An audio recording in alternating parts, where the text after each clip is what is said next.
નમસ્કાર, morning round up સાથે હું છું દાનવી માલી। સમાચાર પહેલા સૌપ્રથમ વાત કરીએ માર્ચમાં વધુ બે માવઠાની।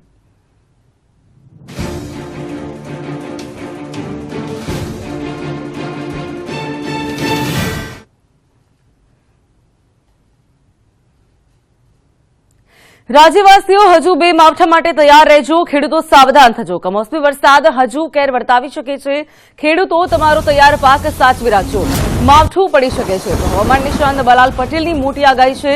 12મી માર્ચથી ફરી રાજ્યમાં વાદળો ઘેરાશે, 14 થી 17મી માર્ચે ફરી રાજ્યમાં માવઠું પડી શકે તો 40 કિલોમીટરની ઝડપે ફરીથી પવન ફૂંકાઈ શકે છે। 24-25 માર્ચે દરિયાકાંઠે ઊંચા મોજા પણ ઉછળી શકે તો ફરી જોરદાર પવન સાથે કમોસમી વરસાદ થઈ શકે છે। આખો માર્ચ મહિનામાં વાતાવરણમાં પલટો રહી શકે તો સાવધાન રહેજો। હજુ બે માવઠા થવાની શક્યતાઓ છે, ખેડૂતોને સાવધાન રહેવા હવામાન વિભાગ દ્વારા કહેવાયું છે। હવામાન વિભાગ દ્વારા એટલે કે અંબાલાલ પટેલે આગાહી કરી છે માવઠાને લઈને।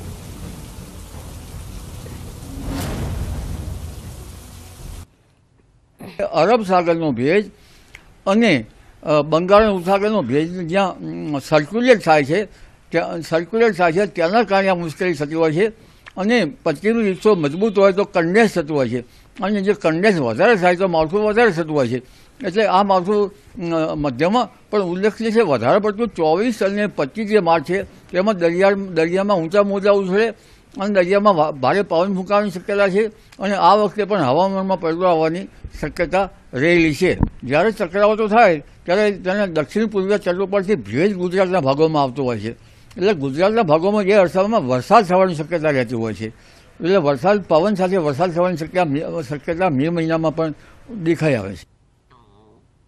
તો માર્ચ મહિનામાં લોકોને કુદરતના ડબલ અટેકનો સામનો કરવો પડશે। હવામાન વિભાગે કહ્યું છે 13 અને 14 માર્ચે માવઠું થશે। આકાશમાંથી ડબલ એટેક માટે રહેજો તૈયાર। આગામી દિવસોમાં આવી રહ્યું છે માવઠું। કેટલાક વિસ્તારોમાં ભીષણ ગરમીની આગાહી। આખો ફેબ્રુઆરી મહિનો ડબલ ઋતુનો માર સહન કર્યો। માર્ચની શરૂઆતમાં કમોસમી વરસાદે કાળો કહેર વર્તાવ્યો। આટલું ઓછું હોય એમ ફરી માવઠાના એંધાણ દેખાઈ રહ્યા છે। હવામાન વિભાગે કહ્યું કે ફરી એક વેસ્ટર્ન ડિસ્ટર્બન્સ સક્રિય થશે, જેની અસર ગુજરાતના વાતાવરણ પર થશે અને ગુજરાતમાં ફરી માવઠું થશે। વેસ્ટર્ન ડિસ્ટર્બન્સના કારણે 13 અને 14 માર્ચે માવઠું થશે। ઉત્તર ગુજરાત, કચ્છ અને સૌરાષ્ટ્રના અમુક વિસ્તારમાં કમોસમી વરસાદ થવાની સંભાવના છે। સામાન્ય રીતે માર્ચ મહિનામાં થંડરસ્ટ્રોમ એક્ટિવિટી નથી થતી, પરંતુ ચાલુ વર્ષે વેસ્ટર્ન ડિસ્ટર્બન્સ સક્રિય થવાના કારણે માર્ચ મહિનામાં થંડરસ્ટ્રોમ એક્ટિવિટી થઈ રહી છે અને વારંવાર કમોસમી વરસાદ થાય છે। वेस्टर्न डिस्टर्बेंस का अप्रोच हो रहा है, उसका इम्पैक्ट रहेगा 13 तारीख तक। 13 तारीख में बारिश होने का संभावना है गुजरात रीजन में, इवन सौराष्ट्र कच्छ में भी बारिश हो सकता है।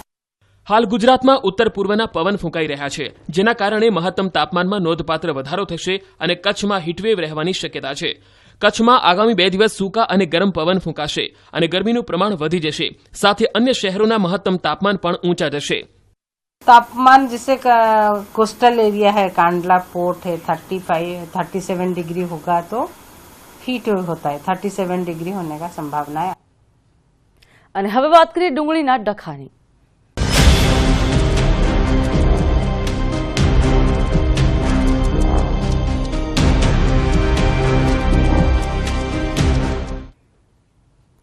રાજકોટ માર્કેટ યાર્ડમાં પણ ડુંગળીનો ડખો થયો છે। ડોક્યુમેન્ટના અભાવે ખેડૂતોને ભારે અગવડતાઓ પડી રહી છે।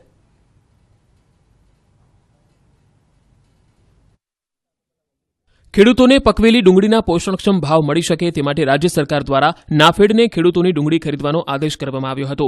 સરકાર દ્વારા જે પ્રેસ રિલીઝ કરવામાં આવી હતી તેમાં માત્ર મહુવા યાર્ડ, ગોંડલ યાર્ડ અને પોરબંદર યાર્ડનો સમાવેશ હતો, જેના કારણે સામાન્ય દિવસો કરતાં ગોંડલ યાર્ડમાં ડુંગળીની આવકનું પ્રમાણ વધુ જોવા મળ્યું। માંગ અને પુરવઠાનો નિયમ લાગુ પડતા સામાન્ય દિવસ કરતાં આજરોજ ગોંડલ માર્કેટિંગ યાર્ડમાં ડુંગળીના ભાવમાં નરમાશ જોવા મળી। બીજી તરફ રાજકોટ જૂના માર્કેટિંગ યાર્ડનો કોઈ ઉલ્લેખ સરકારની જાહેરાતમાં કે માહિતી ખાતાની પ્રેસ નોટમાં જોવા નથી મળ્યો। એવામાં રાજકોટના જૂના માર્કેટિંગ યાર્ડમાં વહેલી સવારના 7 વાગ્યાથી નાફેડ દ્વારા જે એજન્સીને કામ સોંપવામાં આવ્યું હતું તેમના દ્વારા ડુંગળી ખરીદવાનું કામ શરૂ કરવામાં આવ્યું। જો કે બપોરના 12 વાગ્યા સુધીમાં એક પણ ખેડૂતની ડુંગળી ખરીદી કરવામાં આવી નહોતી। જૂના માર્કેટિંગ યાર્ડમાં ખેડૂતો પોતાની ડુંગળી લઈને ઓપન માર્કેટમાં વેચવા પહોંચ્યા હતા, પરંતુ નાફેડને જો તેમને ડુંગળી વેચવી હોય તો તે ડુંગળીના વેચાણ અર્થે તેમને 7 જેટલા કાગળિયા તેમજ ફોટાની આવશ્યકતા હોય છે। ખેડૂતોએ ડુંગળી વેચવા વેચવા માટે આધાર કાર્ડ, 7 બાર, કેન્સલ ચેક, બેંકની પાસબુક, પાસપોર્ટ સાઇઝના ફોટા અને 12 નંબરના વાવેતરના બે દાખલા સહિતના પુરાવાઓ આપવા પડશે. પરંતુ તેની જાહેરાત ન હોવાના કારણે ખેડૂતો આ ડોક્યુમેન્ટ્સ પોતાની સાથે નહોતા લાવી શક્યા.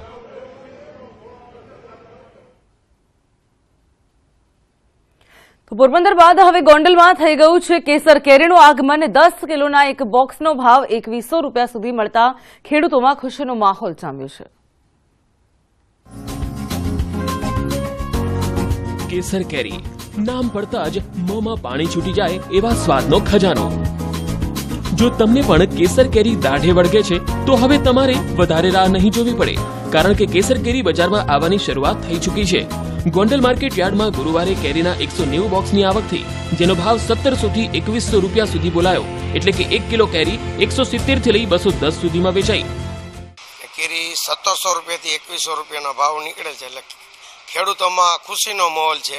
ભાવ સારા મળેલ છે અને વેપારીને પણ ખુશી છે કે કેરી બહુ સારી આવી છે. અને આ વખતે આ સાલ 18 થી 20 દિવસ કેરીનું વહેલું આગમન થયેલ છે. દર વર્ષ કરતા કેસર કેરીનું આગમન 18-20 દિવસ વહેલું છે.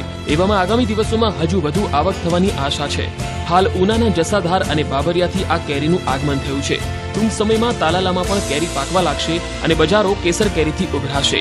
હમણાં જ સૌરાષ્ટ્ર પંથકમાં વ્યાપક માવઠું થયું છે અને હજુ પણ માવઠાની આગાહી કરાઈ છે. એવામાં ખેડૂતોની સાથે સાથે સ્વાદ રસિકો પણ ચિંતામાં છે, કારણ કે કેરીના પાકને નુકસાન થશે તો ન માત્ર આવક ઘટશે પરંતુ ભાવ પણ ઊંચા રહી શકે છે. મુનાફ બકાલી, ન્યૂઝ 18 ગુજરાતી, ગોંડલ. માત્ર 3 મહિનામાં જ લાખોની કમાણી. દાદરાનગર હવેલીમાં ખેડૂતોએ પરંપરાગત ખેતી છોડીને અપનાવી છે નવી પદ્ધતિ. રાજ્યના પાડોશમાં આવેલા સંઘ પ્રદેશ દાદરાનગર હવેલીમાં હવે પરંપરાગત ખેતી પદ્ધતિને બદલે યુવાનો પણ આધુનિક પદ્ધતિથી ખેતી કરી લાખોની કમાણી કરી રહ્યા છે.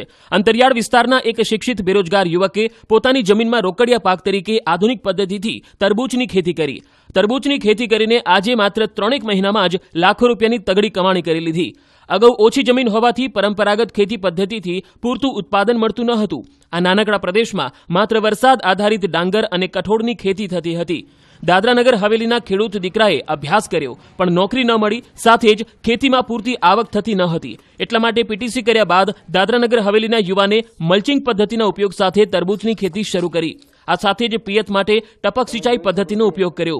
આ રીતે આધુનિક પદ્ધતિથી તરબૂચની ખેતી કરી અને 3 મહિનામાં લાખોની કમાણી કરી. આ સાથે જ પ્રદેશનો ખેતીવાડી વિભાગ પણ આવા ખેડૂતોને પ્રોત્સાહન પૂરું પાડી રહ્યો છે. હાલ ખેડૂતો માટે સૌથી મોટી સમસ્યા અપૂરતા ભાવની છે. ત્યારે દાદરાનગર હવેલીના સીલીના યુવાન ખેડૂતે પોષણક્ષમ ભાવ મેળવવા માટે પોતે જાતે જ તરબૂચ વેચવાનું ચાલુ કર્યું અને કેટલાક તરબૂચ બજારમાં આપવાની સાથે પોતાની વાડી પાસે એક સ્ટોલ ખોલી જાતે જ વેચાણ કરી રહ્યા છે. આ રીતે વેચાણ કરવાથી આ ખેડૂત અને ગ્રાહક બંનેને ફાયદો થયો છે. વલસાડ જિલ્લામાં કમોસમી વરસાદના કારણે કેરીના પાકમાં વ્યાપક નુકસાન થયું છે. ખેતરમાં ઘણા આંબાના વૃક્ષો પરથી કેરી ખરી પડી તો કેટલાક આંબાવાડીમાં કેરીનો પાક બચ્યો છે. તો બીજી તરફ હવામાન વિભાગની આગાહી છે કે આગામી 1 અઠવાડિયા સુધી વરસાદ વરસી શકે. તો જેને લઈને ખેડૂતોને બાકી બચેલી કેરીના પાકને લઈને પણ ચિંતાઓ વ્યાપી છે.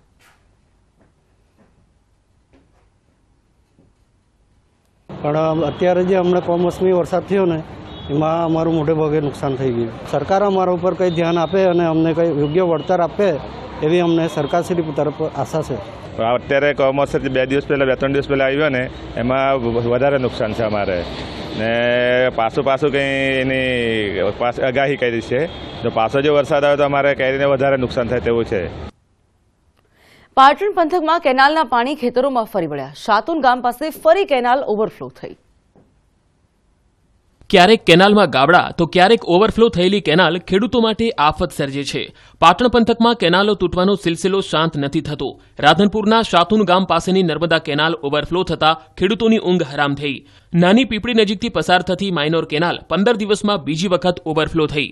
કેનાલ ઓવરફ્લો થતા કેનાલના પાણી આસપાસના ખેતરોમાં ફરી વળ્યા. લગભગ 4 વીઘા ખેતરમાં કેનાલના પાણી ઘૂસી ગયા. કેનાલના પાણી નજીકના ખેતરોમાં ફરી વળતા ખેડૂતોએ વાવેલ ચણાના પાકને નુકસાન થયું હોવાનો ખેડૂતોનો આરોપ છે. આ વિસ્તારમાં અગાઉ પણ વારંવાર કેનાલમાં ગાબડું પડવાના કારણે ખેડૂતો મુશ્કેલીમાં મુકાઈ ચૂક્યા છે. છતાં તંત્ર દ્વારા કોઈ નક્કર પગલાં લેવાતા નથી. 2 દિવસ અગાઉ ભોરેલ ડિસ્ટ્રીબ્યુટર કેનાલમાં મસમોટું ભંગાણ સર્જાયા બાદ થરાદના ઉત્રોલ માઇનોર એક કેનાલમાં 10 ફૂટ જેટલું ગાબડું પડ્યું હતું. અધૂરી સાફ સફાઈ અને હલકી ગુણવત્તાના કામને લઈ ધરતીપુત્રોમાં રોષ જોવા મળી રહ્યો છે. પાણીની પાઇપ લીકેજ થતાં હજારો લીટર પાણીનો વેડફાટ થયો. મહીસાગરના જનોડ પાટિયા પાસે ખેતરોમાં પાણી ફરી વળ્યા.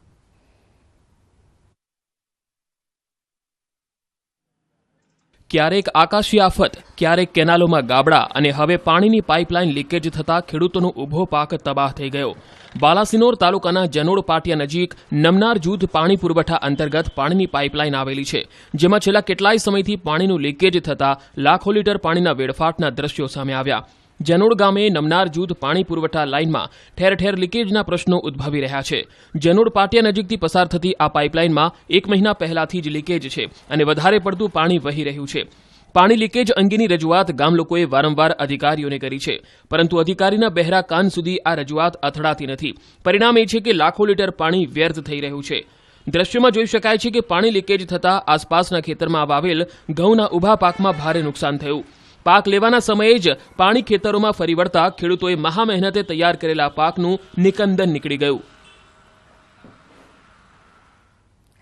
સાબરકાંઠાના પ્રાંતિજના એક ગામમાં અચાનક જમીનના પેટાળમાંથી ધુમાડા નીકળવા લાગ્યા. એક વૃદ્ધા ત્યાંથી પસાર થઈ તો ગંભીર રીતે દાઝી ગયા. ફાયર બ્રિગેડના જવાનો પાણી નાખ્યું તો જોરદાર બ્લાસ્ટ થયું અને એ પણ દાઝી ગયા.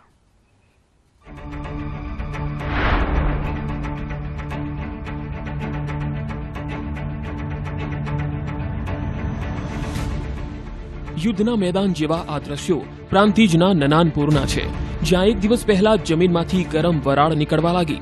એક મહિલા જ્યારે અહીંથી પસાર થયા તો પગમાં ગંભીર રીતે દાઝી ગયા. ગ્રામજનો એકત્ર થઈ ગયા અને લાંબી લાકડીઓથી એ જગ્યાને ખોદવા લાગ્યા અને એ જાણવાનો પ્રયાસ કર્યો કે શું આ કોઈ ટીખડતો નથી ને? જો કે સતત ગરમ વરાળ અને ધુમાડો નીકળતો જ રહ્યો. આથી તરત જ ફાયર બ્રિગેડને જાણ કરાઈ. ફાયર વિભાગના જવાનોએ પાણીનો મારો ચલાવ્યો. એ જ દરમિયાન એક જવાન જ્યાંથી ધુમાડો નીકળતો હતો એ જગ્યાને દબાવવા ગયો, ત્યાં જ પ્રચંડ બ્લાસ્ટ થયો. સતત 2 દિવસથી સર્જાઈ રહેલા આ દ્રશ્યોએ નનાનપુર વાસીઓની ઊંઘ ઉડાવી દીધી, કારણ કે તેઓને ચિંતા છે કે નાના નાના બ્લાસ્ટ બાદ જો કોઈ મોટી દુર્ઘટના સર્જાશે તો શું થશે. તાલુકા વિકાસ અધિકારી ઉપરાંત વહીવટદાર સહિતના જવાબદાર અધિકારીઓ પણ અહીં પહોંચ્યા. તેમના માટે પણ આ ઘટના એક કોયડો બની ગઈ, કારણ કે જ્યાંથી આ જલદ વરાળ નીકળે છે ત્યાંથી ન તો કોઈ ગેસની લાઈન નીકળે છે, ન કોઈ કેમિકલનો પ્રવાહ પસાર થાય છે. એવામાં સવાલ એ છે કે આ ધુમાડા શેના નીકળે છે? પ્રાઇવેટ જગ્યા, જે ખાનગી માલિકીની જગ્યામાં આ લોકોના વાડા હતા જૂના, તે એમને પુરાણ કરાવેલું હતું. તો એમનું એ પુરાણ ક્યાંથી કરાવ્યું હતું, કોણે કર્યું હતું, એની પણ તપાસ ચાલુ છે. નનાપુર ગામના લોકો મારફતે જે માહિતી મળે છે તે મુજબ અત્યારે 6-7 વર્ષથી તો અહીંયા કોઈ ડસ્ટ અથવા કોઈ અન્ય કોઈ પદાર્થ નાખેલ નથી અને બાવળની ઉગેલો હોવા જોવા મળે છે. પરંતુ બાવળ હમણાં જ પંચાયત મારફતે સફાઈ કરેલ છે અને આ પહેલી વાર આવું બનેલ છે, તો એના ઉપર અમે થોડું અભ્યાસ કરી અને આગળ કાર્યવાહી કરી. રહસ્ય પરથી પડદો ઉચકવા માટે જેસીબી મશીનની મદદથી ખોદકામ શરૂ કરાયું અને એ સ્થળના સેમ્પલ લઈને એફએસએલમાં મોકલાયા છે. હવે ફોરેન્સિક રિપોર્ટમાં જ ખુલાસો થશે કે ખરેખર આ રહસ્યમય ધુમાડાનું કારણ શું છે. ઈશાન પરમાર, ન્યૂઝ 18 ગુજરાતી, સાબરકાંઠા. યાત્રાધામ અંબાજીમાં 7 દિવસથી ટ્રસ્ટ દ્વારા મોહનથાળનો પ્રસાદ બંધ કરી દેવાયો, પરંતુ 2 દિવસથી શ્રદ્ધાળુઓએ સ્વયંભૂ પ્રસાદની શરૂઆત કરી. ગુરુવારે તો બ્રાહ્મણો મોહનથાળનો પ્રસાદ લઈને કલેક્ટર કચેરીએ પહોંચી ગયા.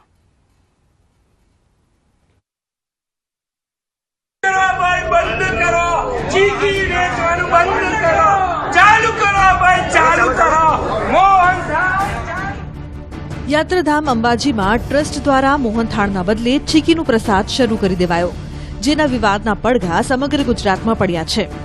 તંત્રએ મોહનથાળનો પ્રસાદ બંધ કર્યો, પરંતુ બુધવારથી બ્રહ્મ સમાજે 200 કિલો મોહનથાળ બનાવીને માં અંબાને ધરાવ્યો અને 5000 જેટલા પેકેટ બનાવી શ્રદ્ધાળુઓમાં વહેંચ્યો, જેના માટે શ્રદ્ધાળુઓની લાઈન લાગી. બોલ માડી અંબે, જય જય અંબેના નાદ સાથે ગુરુવારે બ્રહ્મ સમાજના 21 ભૂદેવો મોહનથાળના પ્રસાદ સાથે કલેક્ટર કચેરીએ પહોંચ્યા અને નાયબ કલેક્ટરને પ્રસાદ આપ્યો. સાથે જ માંગ કરી કે તાત્કાલિક ચીકીના બદલે મોહનથાળનો પ્રસાદ શરૂ કરવામાં આવે. કલેક્ટર ઓફિસમાં મેં મોહનથાળનો પ્રસાદ આપ્યો છે કે તમે બંધ કર્યો છે અને પ્રજાએ ચાલુ કર્યો છે. આ ભક્તિનો પ્રસાદ તમારી સદબુદ્ધિ સુધારે એના માટે તમારા હાથમાં આપીએ છીએ. ભગવતીને પ્રાર્થના કરીએ કે આ લોકોને સદબુદ્ધિ આવે અને તાત્કાલિક નવેસરથી ફરીથી એ મોહનથાળનો પ્રસાદ ચાલુ થાય. કયા કારણસર આ ચીકીનો પ્રસાદ ચાલુ કર્યો છે એ તો હજી ધર્મપ્રેમી જનતા જાણતી નથી, પણ ધર્મપ્રેમી જનતાનો સમગ્ર ગુજરાતમાં ને સમગ્ર ભારતમાં એક આક્રોશ છે કે માનવ મોહનથાળનો પ્રસાદ બંધ ન થવો જોઈએ. તંત્ર તરફથી નહીં પરંતુ બ્રહ્મ સમાજ દ્વારા આગામી દિવસોમાં દરરોજ 200 કિલો મોહનથાળનો પ્રસાદ વહેંચવાની ખાતરી અપાઈ, જેના માટે આગામી 30 દિવસના દાતા પણ મળી ચૂક્યા છે અને આગળના દિવસો માટે પણ દાતાની નોંધણી ચાલી રહી છે. આ તરફ આવતા સપ્તાહે હિન્દુ સંગઠનો આ મામલે હાઈકોર્ટના દ્વાર ખટખટાવી શકે છે. શનિવારથી નિર્ણયના વિરોધમાં મંદિર પરિસરમાં ધરણા પણ યોજાઈ શકે છે. કિશોર તુવર, ન્યૂઝ 18 બનાસકાંઠા. અંબાજીમાં મોહનથાળના પ્રસાદને લઈ હિન્દુ હિત રક્ષા સમિતિ દ્વારા કાળી પટ્ટી સાથે વિરોધ કરાયો છે. અંબાજી સર્કલ પર મૌન રહીને અમારો અવાજ દબાવાય છે તેવો સંદેશ પાઠવ્યો છે, તો ઠેર ઠેર ચીક્કી નાબૂદ કરવા માટેના પોસ્ટર પણ લગાડ્યા છે. ચીક્કીનો વિરોધ અને મોહનથાળની માંગ સાથે બેનર થકી પ્રદર્શન લોકો કરી રહ્યા છે.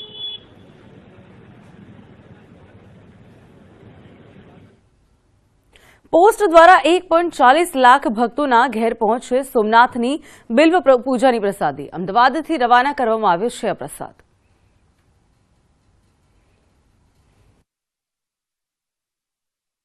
સોમનાથ મંદિર દ્વારા મહાશિવરાત્રીમાં માત્ર 21 રૂપિયા લખાવીને શિવરાત્રીએ બિલ્વ પૂજન કરવાની પહેલ કરવામાં આવી, જેમાં ભાવિકો ઓનલાઈન પૂજા પણ લખાવી શકે તેવી વ્યવસ્થા કરવામાં આવી હતી. આ પહેલને બહોળો પ્રતિસાદ મળ્યો અને મોટી સંખ્યામાં ભાવિકોએ પૂજા નોંધાવી હતી. હવે આ પૂજાની પ્રસાદી પોસ્ટના સહયોગથી 1.40 લાખ ભક્તોના ઘરે પહોંચશે.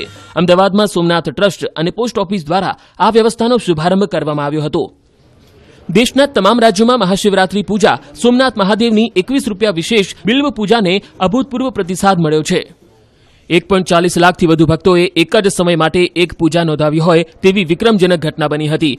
સોમનાથ ટ્રસ્ટની વેબસાઇટ somnath.org, રેઝરપે, somnathprasad.com અને સોમનાથ પૂજાવિધિ કાઉન્ટર આ 4 માધ્યમો ઉપર આ વિશેષ પૂજા ભક્તો દ્વારા બુક કરવામાં આવી હતી. ત્યારે દેશ વિદેશમાં વસતા દરેક ભક્તને સોમનાથ મહાદેવનો કૃપા પ્રસાદ અચૂક મળી રહે તે માટે સોમનાથ ટ્રસ્ટે અનેકવિધ તૈયારીઓ કરી હતી. સોમનાથ ટ્રસ્ટ દ્વારા પૂજા બુક કરનાર ભક્તોએ આપેલા સરનામા પર એક એન્વેલપ મોકલવામાં આવશે, જેમાં પૂજા નોંધવા બદલ સન્માનપત્ર, રુદ્રાક્ષ, ભસ્મ પ્રસાદ અને બિલ્વપત્રનો નમન સ્વરૂપે સમાવેશ કરવામાં આવ્યો છે. આ પ્રકારની લાખો પ્રસાદી કીટ સોમનાથ ટ્રસ્ટના કર્મચારીઓ અને સ્વયંસેવકો દ્વારા સતત તૈયાર કરવામાં આવી છે, જેથી ભક્તોને વહેલામાં વહેલી તકે મહાદેવનો કૃપા પ્રસાદ પહોંચી શકે. આ પ્રસાદ પહોંચાડવા ટ્રસ્ટ દ્વારા વિશ્વના સૌથી મોટા પોસ્ટ નેટવર્ક ભારતીય પોસ્ટને માધ્યમ તરીકે પસંદ કર્યું છે. સોનાની ખરીદીમાં હવે છેતરપિંડી ભૂતકાળ બની જશે, કારણ કે આવતી પહેલી તારીખથી સોનાના દાગીના પર BIS માર્કની સાથે સાથે હોલમાર્ક યુનિક આઈડી પણ ફરજિયાત બની જશે. એટલે કે કોઈ પણ વેપારી આ આઈડી વિના સોનું નહીં વેચી શકે. સોનાના દાગીનામાં 1 એપ્રિલથી લાગશે કંઈક આ પ્રકારનો HUID. આ ખાસ નંબર જે સોનાની શુદ્ધતાની ખાતરી આપશે. આઈડી જોઈને જ સોનાની શુદ્ધતાને લઈને તમામ શંકાઓ દૂર થઈ જશે. કેટલીક વખત દાગીના ખરીદતી વખતે ગ્રાહકો સાથે છેતરપિંડી થાય છે. જ્યારે ગ્રાહક એ દાગીના વર્ષો બાદ ફરી વેચવા જાય છે ત્યારે તેને છેતરાયાની ખબર પડે છે. પરંતુ હવે સોનું ખરીદતાની સાથે જ ઓનલાઈન બધી જ વિગતો ઉપલબ્ધ બનશે. જ્યારે પણ આ દાગીનો BISની સાઇટ પર, બ્યુરો ઓફ ઇન્ડિયન સ્ટાન્ડર્ડની સાઇટ ઉપર આ નંબર નાખશે એટલે એ ઓર્નામેન્ટ્સની પૂરેપૂરી વિગતો એ સાઇટ ઉપર તમને જોવા મળશે કે ક્યાં મેન્યુફેક્ચરિંગ થયો છે, કયા સ્ટાન્ડર્ડ એટલે કયા કેરેટનો દાગીનો છે ને કયા જ્વેલર્સમાંથી આ સેલ થયો છે, એની પૂરેપૂરી વિગત BISની સાઇટ પર જોવા મળશે. ત્યાર સુધી શું હતું કે જૂનું હોલમાર્ક હતું, જૂનું હોલમાર્કમાં 4 લોગો હતા. એમાં શું હતું કે ફેકના પ્રોબ્લેમ બહુ હતા અને એક્ઝેક્ટ કોઈ ફેક મતલબમાં વધારે કોઈ આપણે જોઈ ન શકતા કે આ સાચું છે કે ખોટું છે. એના માટે સરકારે ઓનલાઈન પ્રોસેસ લાવ્યા છે, HUID એને પ્રોસેસ કહેવાય છે. HUIDમાં શું આવે છે કે બધું કાંઈ ઓફલાઈન થતું જ નથી, ઓનલાઈન થાય છે. વેપારીઓ આ નિર્ણયને આવકારી રહ્યા છે, પરંતુ મૂંઝવણ આ આઈડી લગાવવા માટે લાગનારા સમયને લઈને છે. કારણ કે શહેરમાં 2500 જેટલા જ્વેલર્સ છે, પરંતુ હોલમાર્કિંગ કરનારા સેન્ટર માત્ર 18. જ્યારે કોઈ દાગીનો હોલમાર્કિંગ માટે આવે ત્યારે તેના પર આઈડી લગાડવાની પ્રક્રિયામાં ઓછામાં ઓછા 7 થી 8 કલાક લાગશે. એવામાં દાગીના માટે વેપારી અને ગ્રાહક બંનેએ લાંબી રાહ જોવી પડી શકે છે. કીર્તેશ પટેલ, ન્યૂઝ 18 ગુજરાતી, સુરત. ગોંડલમાં છેલ્લા ઘણા સમયથી વર્ચસ્વને લઈને જંગ ચાલી રહ્યો છે, ત્યારે ગોંડલના અનિદસિંહ જાડેજા રીબડાએ તથા માનહાનિ અંગે નોટિસ ફટકારી છે. ત્યારે એડવોકેટ દિનેશ પાતર મારફત રાજકોટના ગોવિંદભાઈ સકપરિયાને 50 કરોડના માનહાનિના દાવાની પણ નોટિસ ફટકારી છે. ત્યારે આ નોટિસની અંદર ગોવિંદભાઈ સકપરિયાએ સોશિયલ મીડિયામાં અને વિશાળ જનમેદની વચ્ચે અનિરુદ્ધસિંહ જાડેજા અને તેમના પરિવારજનો વિરુદ્ધ અભદ્ર ભાષાનો ઉલ્લેખ પણ કર્યો છે. આ નોટિસમાં 7મા દિવસમાં ગોવિંદભાઈ સકપરિયા માફી ન માંગે તો ન્યાયતંત્ર દ્વારા કાર્યવાહી કરવાનો પણ ઉલ્લેખ કર્યો છે.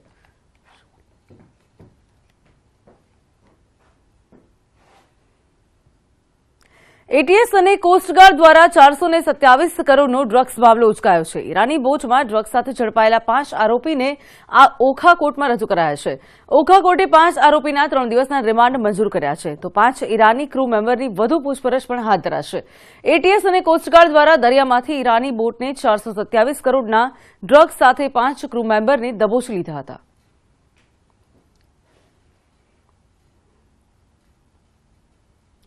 વડોદરા સયાજીબાગ પ્રાણી સંગ્રહાલયમાં હિપોપોટેમસ હિંસક બન્યો છે અને 2 લોકો પર હુમલો કરી લોહીલુહાણ કરી નાખ્યા છે. તો હિપોપોટેમસ ઝૂ ક્યુરેટર અને સિપાહીને નિશાન બનાવ્યા છે. હુમલાથી બંનેને ગંભીર ઇજાઓ પણ પહોંચી છે. ત્યારે ઝૂ ક્યુરેટર અને સિપાહીને તાત્કાલિક સારવાર અર્થે હોસ્પિટલમાં ખસેડાયા છે. સયાજીબાગમાં વિવિધ પ્રકારના હિંસક પ્રાણીઓ છે, જો કે દરરોજ તેના સ્વાસ્થ્ય માટે ખોરાક માટે કર્મચારીઓ રાઉન્ડમાં નીકળતા હોય છે અને એવી જ રીતે ફરજ પરના ક્યુરેટર રાઉન્ડ પર નીકળ્યા ત્યારે હિપોપોટેમસે તેમના પર હુમલો કર્યો હતો.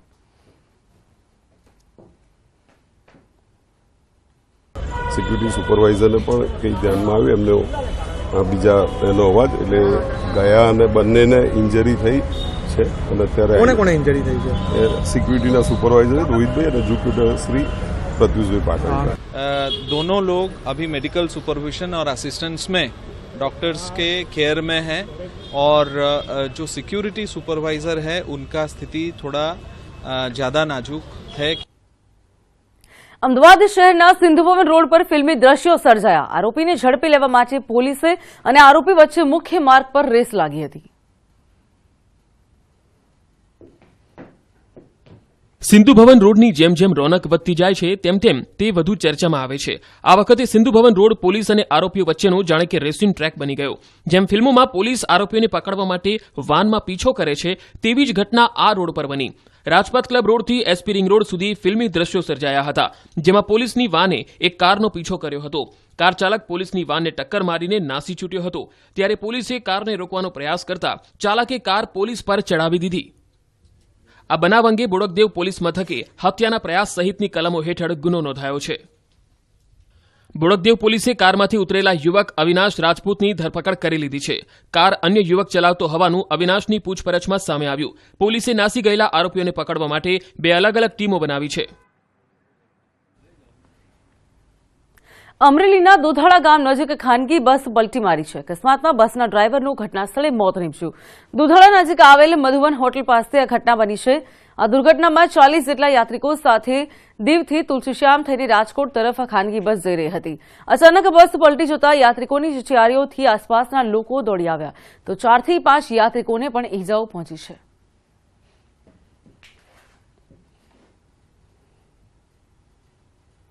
કારમાં આગ લાગવાની વધુ એક ઘટના સામે આવી છે, જ્યાં અમદાવાદમાં Bopal ring road Maruti front કારમાં આગ લાગી હતી અને કાર ચાલકની સમય સૂચક નથી. ચાલકનો બચાવ થયો.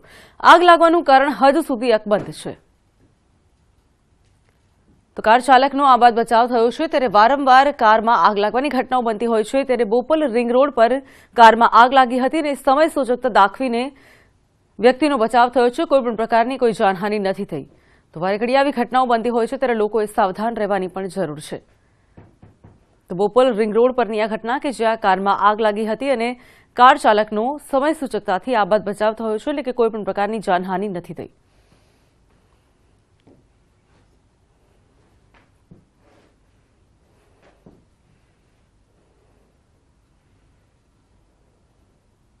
તો આ સાથે હાલ બુલેટિનમાં બસ આટલું. વધુ સમાચાર અપડેટ માટે આપ જોતા રહો ન્યૂઝ 18 ગુજરાતી. નમસ્કાર.